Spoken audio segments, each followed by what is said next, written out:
All right, so let's take a look at guided practice on page 470. These problems are going to be really similar to what you're going to see later this week on the little quiz. So let's get some practice in on them now. So the first problem, it says Sandy is upgrading her internet service. Fast internet service charges $60 for installation and $50.45 per month. That per month is really important here, you guys. We are essentially looking for what is the slope and what is the y-intercept on each of these situations. In other words, what's the rate of change? So that's that 50.45 per month. And then what's the y-intercept? Does it start with no fee or does it start with a given fee? And in this case, we have a $60 fee. Quick Internet has free installation.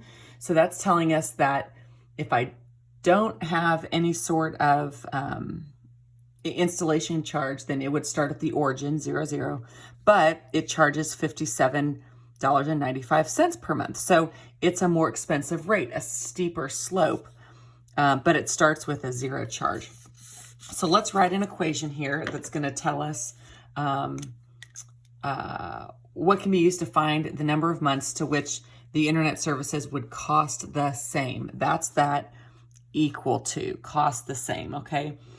So fast internet charges $60 for installation, and then it's $50.45 per month. So there's the $50.45 per month, okay? So that should all look really familiar.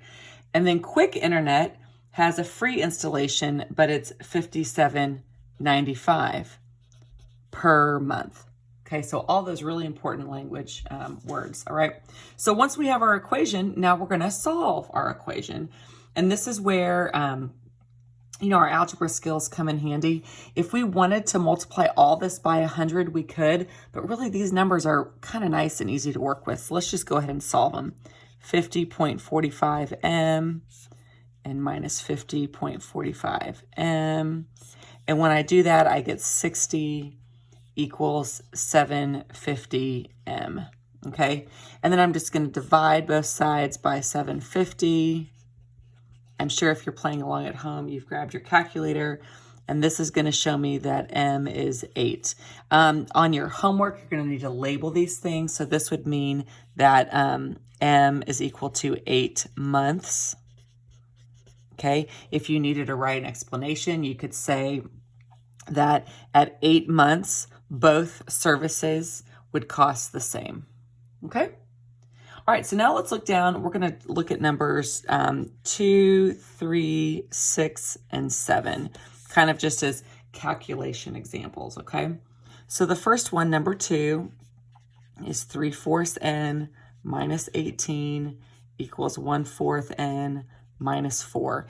Now take a minute and look at this. Both of these, if we were to graph these, have positive slopes.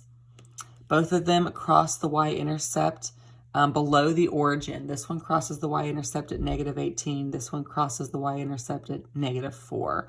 Okay, so they're both kind of going uphill, but they're crossing it at different points of the y-intercept. Now, I want to go through and get rid of these fractions. So I'm going to use 4 to multiply by this entire thing. And when I do that, I get a nice simplified result, okay? So 4 cancels out with my 4. I'm just left with 3n.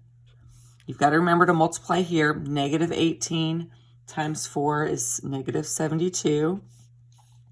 These 4's cancel out. I'm left with n. 4 times 4 is 16. I mean, this one we could practically do in our sleep, I bet. Subtract n. We've got 2n minus 72 equals -16. Add 72. 2n equals 56. Divide by 2. N is equal to 24. Okay?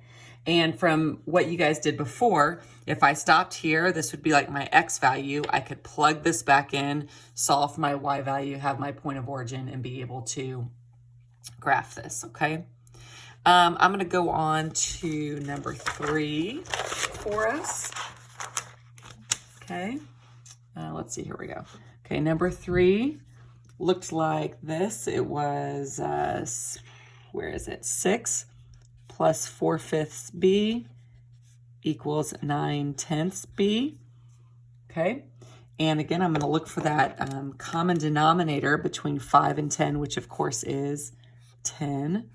And then I'm going to go through and simplify. 10 over 1, 10 times 6 is 60. 5 goes into 5 once, and it goes into 10 twice. So 2 times 4 is 8b. 10 and 10 cancel each other out, so I'm left with 9b. And again, this one really becomes mental math. Subtract 8b from both sides. 60 is equal to b. That's so much nicer to solve that than this guy up here.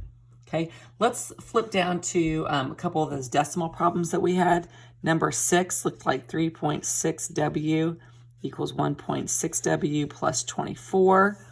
I'm going to get rid of those decimals. You know, we don't have to, but in this case, let's just go ahead and give it a try. We're going to multiply everything by 10.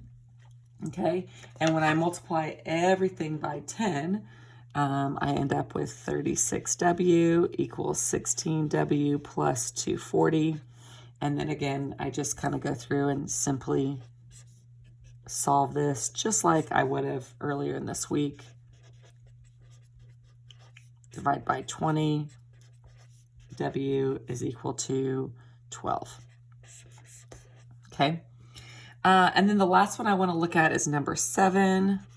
And again, I hope that you're pausing this video and kind of working this out on your own and then comparing your work to mine. That's probably the best way to use this tool.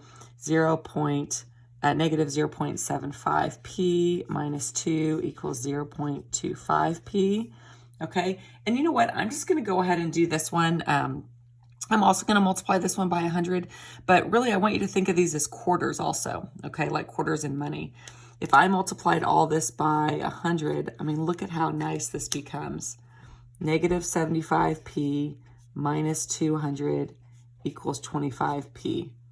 My gosh, that's amazing. Plus 75p, negative 200 equals 100p, p is equal to negative 2.